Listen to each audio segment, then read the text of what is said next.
Welcome, Fariha. Thank you so much for coming on Moms Don't Have Time to Read Books to discuss Like a Bird, a novel. Thank you. Thank you for having me. Okay, your book was like I read it at night and I was so disturbed and scared from some of the scenes. Like I loved it. It was gripping and powerful. And then I was like almost like closing my eyes as some of the things were happening. It was like it's rough to take. I mean, it was gritty and out there, and I mean, that's like what a good book does, right? It makes you feel. So why don't you tell listeners what it's about? I mean, it's funny under close inspection, it's about so much more than just, I guess, the broad strokes. Like it's a survivor story. It's a story about this young biracial girl is gang raped by a family friend. And it's really in that lurching from her family, being disowned by her family, that she realizes that she actually has a lot more autonomy than she ever thought she did. And that for me is such a personal story as well. I think a lot of women probably relate to that experience of being raised a certain way and thinking certain things about your capacity and who you are and how you should be defined and what determines you. And then you go out into the real world and you're like, oh, I have all of this that I can actually find and discover about myself. So it's all of those things, but it's also the cracking of a family and the rupture that happens when I think people don't talk about their emotions, and when they don't talk about the gravity of what they're feeling and experiencing in a day-to-day way. There's a lot of themes that might sound kind of out there, but they're also really real, like ancestral trauma, this idea of epigenetics. It's something I really wanted to bring in, just even as a subtle motif, because again, it's something I think about so much. Like some of us do become bearers of a burden, a familial burden, and we don't even know what it is that we're experiencing. Wow. And this particular family has gone through so much trauma in a relatively short period of time. The scene where you have the mother when the main character is leaving after she's been cast aside, and you have the mom like wailing, left alone with like her two daughters without them. I mean, it's like, I mean, that was so powerful. I know I keep saying the same thing. I'm sorry. No. I mean, I know it's powerful and everything, but I'm just reiterating. It's important to hear this, honestly. It's very validating. Tell me, so how closely does your background align with your characters? Not at all, really. Like, I mean, I'm of South Asian descent, and obviously that's something that, I mean, Tilly, the character, her mother is half Jewish American, and her father is half Bengali Indian. And that was also something I really wanted to explore because, again, like the failures of assimilation and the failures of like wanting a life that you think you deserve and you do deserve, but then what is lost in all of that? What happens in that transaction when you do prioritize certain things about what your family looks like, what the facade looks like, as opposed to what is going on internally. And her parents are so cool. That's something I really wanted to show. Like Catherine and Addie are both like really smart people. They're very cultured, they have taste, they want to see the world. Catherine is political. She married her husband even though her parents didn't want her to, because she believed in her beliefs. She wanted expansion. She wanted to see what was outside, and then she married him. And because they kind of I think like, I don't know, signed on to the same contract of like living a lie together or something, that there is this like another rupture with them that I think is so important. It's such an important facet of the story that I don't think we ever talk about, when like parents who are people don't know what to do with themselves. It's so true. You were you were so funny writing about her mom. You wrote, like many white girls, even Jewish ones, Mama wanted to cause her Ashkenazi parents deep distress. She watched Guess Who's Coming to Dinner with a sadistic reverie and preached to her friends that the racial divide was the true abomination in American society, ignorant to the fact that her white girl utopian idealism was a privilege in and of itself. She considered herself a savior and thought her protests were enough. Love it. Oh my You God. know, like it's I mean, I like that you like the humor, because I wanted it to be funny as well, because we are such like humans are so funny. We're so strange. We have so many contradictions. And you know, it's not like Tilly is the victim. Everybody's the victim. And that's something that I really also wanted to show. And that's something definitely I can attest to in my own life. I had a, maybe the similarities between me and the family is that I had a pretty traumatic life. And I think that's actually kind of common. You know, like we experience so much more than what we're willing to put into language. And, you know, like really trying to see them through the lens of humor and trying to place them contextually that's honest, in a way that's honest, was really, really important to me. I didn't want it to seem like they were two-dimensional. Like that's also why, like in the end of the book, there's a return to the idea of memory and what is memory. Can we trust it? You know, like she starts to replay these ideas of these memories that she has of her mom and ideas that she has of her mom. And I thought that that was just like, even writing them, I was just like, I've never seen this anywhere before. You know, that questioning of like, do I have this right? You know, did she love me? Maybe, I don't know, you know? And that was really fun and heartbreaking to play with. As someone who's feels like she's losing her mind every day, this is very comforting to hear, because I'm always like, wait, I'm sure this is what happened when I was growing up. And then of course I'm like, well, maybe I should call my brother and just find out. And of course I'm like completely wrong. But it's Wow. close enough, you know? I'm like, Yeah. this happened with this girl on this Valentine's Day. And yeah, no. Anyway.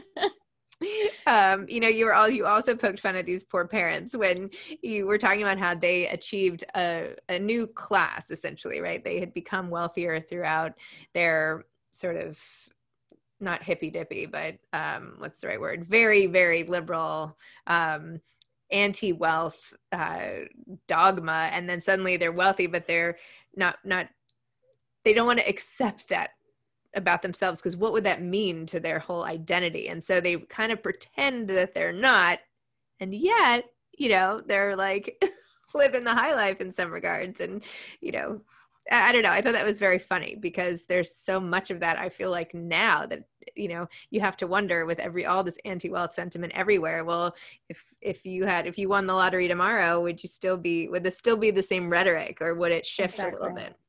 Exactly. Yeah, and capitalism is a really, you know, especially right now, it's like something that we're all thinking about. I was raised by a Marxist. I was raised by a very intense Marxist, and he, so he's like very anti-wealth, and that's how I was raised. But like, I have a lot of family members that are really rich, and like, you know, you're always navigating and seeing, you know, how they interact with their wealth. And oftentimes there is like this, yeah, I mean, deep uncomfortability with the things that they've achieved. I can say that about my own life. I have a good life. You know, I'm an artist, I'm a writer, like I did this on my own. So I think I feel more, you know, vindicated by that. But there are those contradictions that we all have to face. And that's really what the book is trying to get you to do. It's trying to make you question yourself and question the way that you live your life. And it's also not the kindness of strangers, but how that there's such capacity, whereas there's such capacity for these hateful, horrific acts, there's equal capacity for love and caring. And how I always forget everybody's names in books, but how you know, the coffee shop owner takes her in not only to give her a job, but into her actual home, and then is it Kai, who comes into the store and then offers her a place to live as well, having just met her and saying like, it looks like you need a friend. I mean, these are really wonderful things. And I think it's important that you highlighted those too, as opposed to just like this tale of doom and gloom, because that is what's so crazy about the world, that you can have these diametrically opposed responses to the same person, essentially.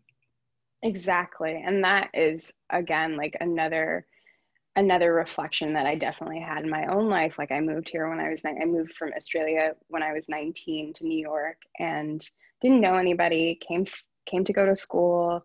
I was very naive, very vulnerable, and met so many people that lended me a hand in one way or another. And after having such a traumatic, sort of almost loveless upbringing, I really needed that. I really needed to believe that there were people out there that could offer me things that I felt were just like too big, and that's something, again, like I think she tries to explore the guilt and the shame of taking things, of wanting things, of wanting safety. There's a lot of shame around that, because you think that because you've never gotten it, maybe that's just how your life is going to be. And then when someone offers you a hand, it's like it causes you to question everything that you've accepted before that moment. So yeah, I mean, in a way, like I know that it probably seems quite dramatic, but those things that happened to Talia, like, have all in one way or another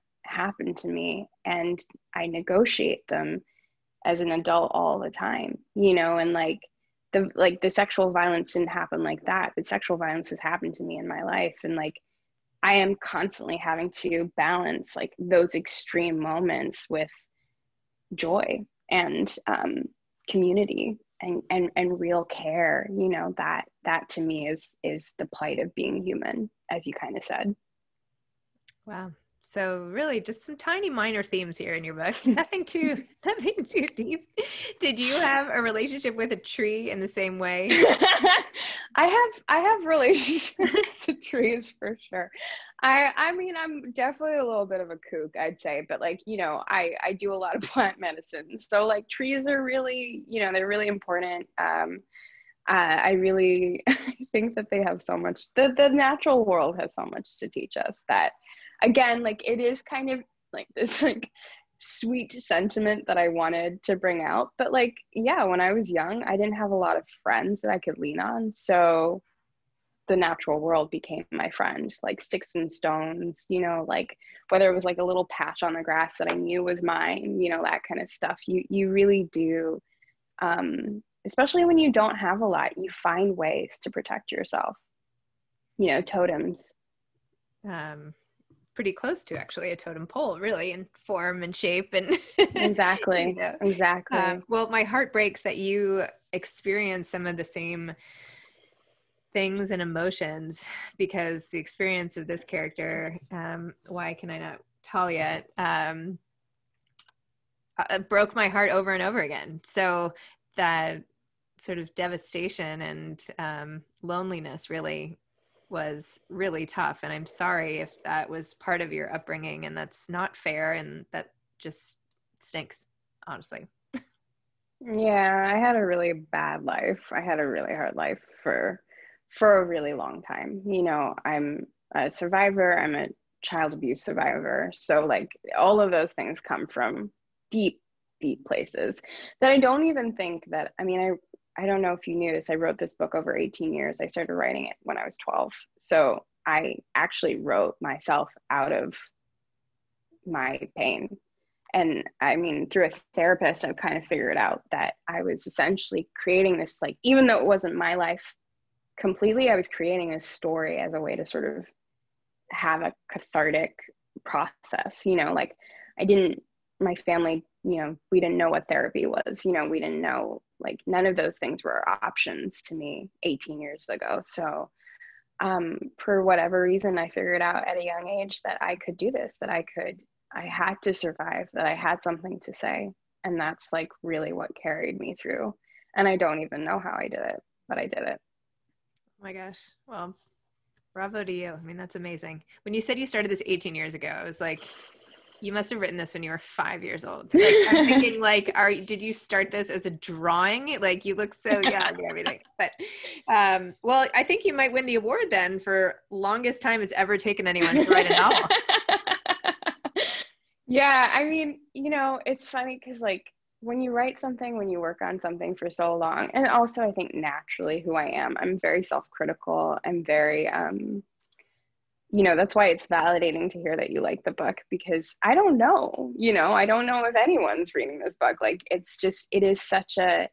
becomes such an isolating experience when you put something out because you're just like, I hope for the best. And here's all of my pain and trauma on a page that, I'm trying to like also show people that survivorship is real and possible.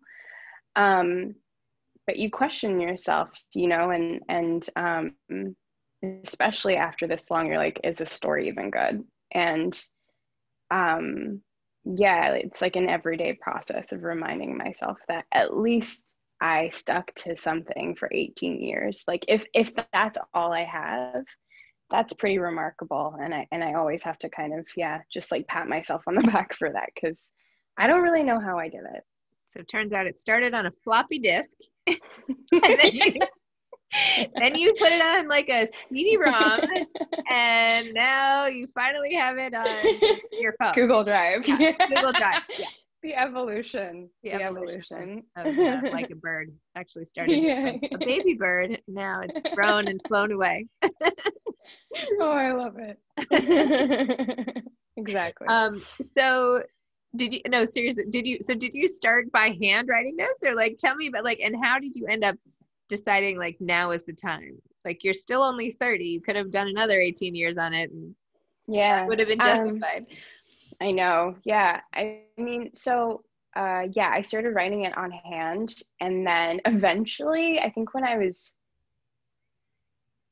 maybe a couple of months later, we had like a family computer, and I think I was talking to my dad about it, who's a professor. He was like, well, if you should start typing it, and with his direction, I started typing it, and I would show him the pages and just be like, this.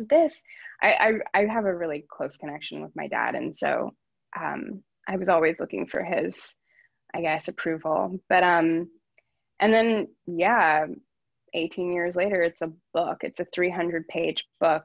So much work has gone into it. But the evolution is like, I started when I was 12. I finished a first draft when I was 15. That doesn't look, it's just like it was more of a basic, simple draft. Like all of the things are basically the same, which is wild. But yeah, I finished it when I was 15. Did you lose a sibling? Mm-hmm. Oh. Everything. Oh, I didn't personally lose a sibling. No. Thank God. But I was around a lot of death, and like it was a really palpable thing for me to think about death. Like around the time that I started writing this, my favorite grandfather died. So I think I was just being faced with a lot of death, and it makes sense to me in the universe of Talia to have something that triggers her into motion. Mm-hmm. It's not the rape. The rape isn't what triggers her. It's that's the last straw for her. She's just like, no, fuck this. Like, I don't want to do this anymore. I don't want to live like this anymore. It's really the loss of her sister and trying to compute why somebody would do this that brings her to her own evolution. But yeah, and then I sort of formally started writing this book again when I was in my early 20s. So I've been kind of working on it more full time for about 8 years. I mean, it's so crazy to think, like when you were 12, you were writing this. And when I was 12, in my journal, it's like, I slow danced with Chris McFerrin.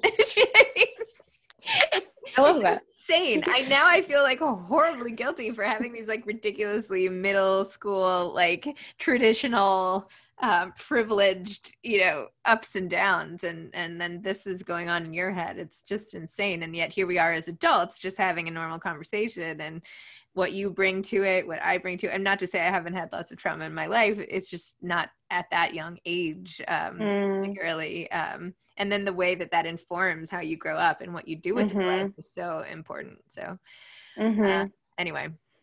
Don't you think that we all, I mean, I don't know if this is how you feel, but like we all become products of our lives, you know, like we make choices. We, I don't know, at a certain point, I think like maybe you did this as well, but I wanted a better life, so I fought for it. And I think like the things that happened to me, my therapist might disagree, but like I've come to a place of a lot of peace. Like it brings me pain, but it's still, I have a lot of peace with my life. And because I wouldn't be who I am if I didn't go through it. And I like who I am a lot, you know, and like the fact that I can write this book again, you know, I'm being, you know, clownish and like light. I obviously want people to read it. And I obviously want people to connect with it. And that is my offering, you know, like sourcing all this pain and putting it onto a page so people can have a toolkit, or they can, you know, like if every survivor is able to read this book, and there's a lot of survivors on this planet, like that would mean so much to me, because I think it is really, from my heart, it's like, it's been written to aid people through this journey. It's beautiful that you did that. I feel like I should put a theme song to this episode that's like, I'm a survivor. Destiny's Child. Yeah, exactly. Thank you. Yes, Destiny's Child. Thank you for not stopping the singing. That's my first singing on a podcast ever, and my last. It's great. Oh, thanks. So what's coming next for you in 2038? Will you have your next novel 18 years from now? Yeah, so I'm working on another novel, which I'm really excited about. I mean, it's still really early stages, but it's, so I won't talk about it actually, but I'm also writing a book of poetry called Survival Takes a Wild Imagination. And then I have my fourth book that comes out January 2022 or spring 2022, about the wellness industrial complex. It's my first nonfiction.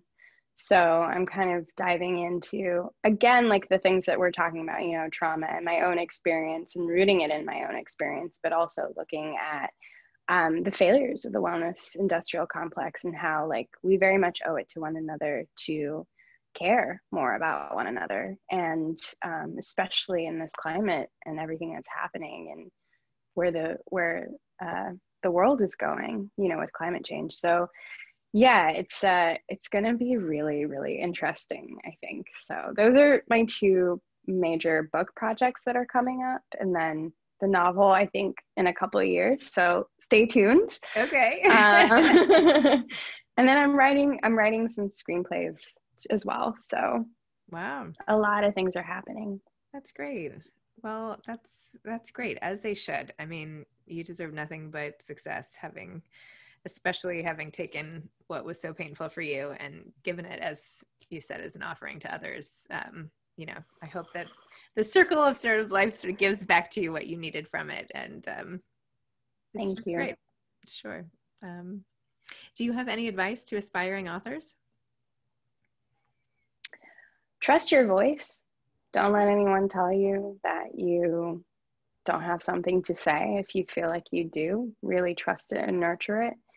And read a lot, you know, like I think enough writers or enough people don't read.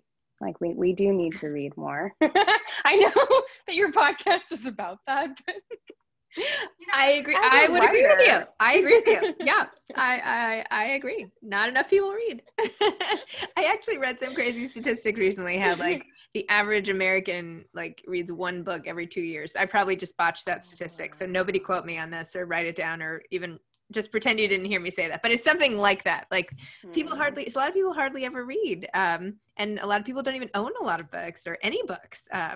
I just like donated some books to this school in Texas, and none of the kids had ever owned a book before. and were writing me all these thank you notes. Like, What? oh my gosh, I get to take it home. I get to keep it. And it's amazing. Yeah, I get more notes like every day from this school. Anyway, so, and then I feel like, you know, I'm surrounded by books and they're like how I stay sane, and they've helped me through everything that I've ever gone through in my life. And I think, wow, you know, I have these talismans of stories and experiences, and I just look and I remember them, and, you know, now I'll have yours, you know what I mean? Like, and then it just brings it all back. And anyway, yes. So, I think people should make time for books and find ways to get books in everybody's hands. So. I mean, I love that sentiment. I think that reading is how I survived. If I couldn't have gone into different universes, I don't know what I would have done with myself. So absolutely, it breaks my heart that young kids don't have access to that.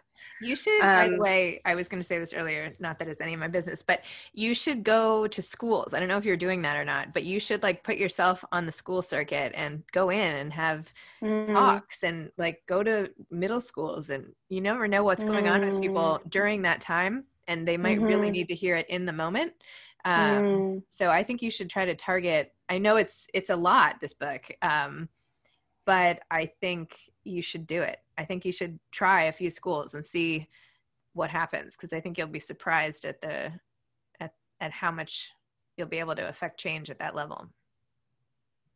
Yeah. Okay. Thank you. Okay. I'm going to listen to that. Okay. Just my 2 cents, you know, for what it's worth. Yeah. All right. Thank well, this has been unexpectedly fun. I thought this would be so deep and disturbing and, you know, intense. And so I think I had to lighten it up a bit, as like self-protection or something for both of us. But anyway, thank you. This book was beautiful. Your writing style is beautiful. And when you said you weren't sure if people were going to read it or whatever, I found your writing style to be something that was so captivating and a little bit different and a unique voice. And so I just kept reading and reading, and I really liked it. So there you have it. Thank you, Zibby. Thank you for having me on your podcast. All right. Thanks for coming. I'll talk to you soon. Yes. Keep me posted. Keep me posted on, you know, the meaning of life and everything. Okay. Okay. Bye. Bye.